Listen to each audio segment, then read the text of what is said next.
Hello दोस्तों, नमस्ते, प्रणाम। आपको कैसे हैं? उम्मीद करती हूँ कि बहुत अच्छे होंगे। आज हम लोग खिचड़ी गारी गीत लेके आए हैं। गाना कैसा लगेगा लाइक शेयर सब्सक्राइब जरूर करिएगा। फुल वॉच के साथ सुनिएगा। गाना अच्छा लगे तो कमेंट में जरूर बताइएगा गाना कैसा लगा।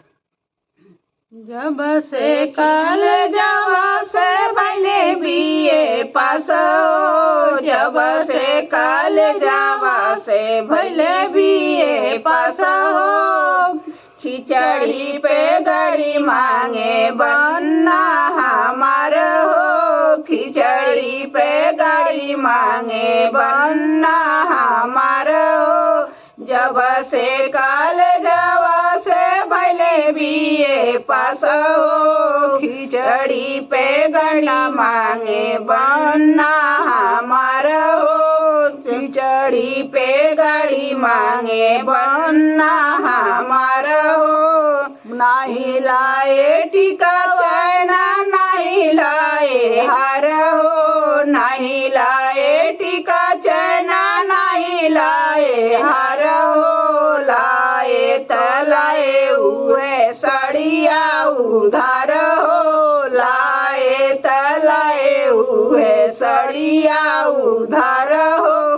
खिचड़ी पे गड़ी मांगे बनना हमार हो, खिचड़ी पे गड़ी मांगे बनना हमार हो, खिचड़ी पे गड़ी मांगे बनना हमार हो। जब से काल जवा से भले बीए पास हो, जब से काल जवा से भले बीए पास हो, खिचड़ी पे गड़ी मांगे बनना हमार हो, खिचड़ी पे गड़ी मांगे बनना हमार हो, खिचड़ी पे गड़ी मांगे बनना हमार हो। नाही लाए रथ से नाही आए रथ से हो, नाही लाए डीजे हो,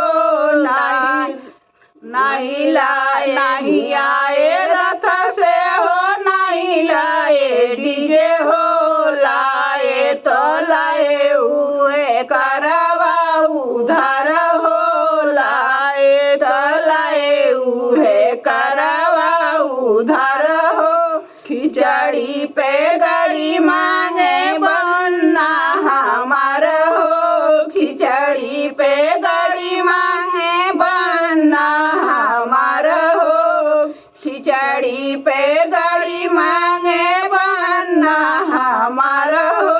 जब से काल जवा से भले बीए पास हो, जब से काल जवा से भले बीए पास हो, खिचड़ी पे गड़ी मांगे बनना हमार हो, खिचड़ी पे गड़ी मांगे बनना हमार हो।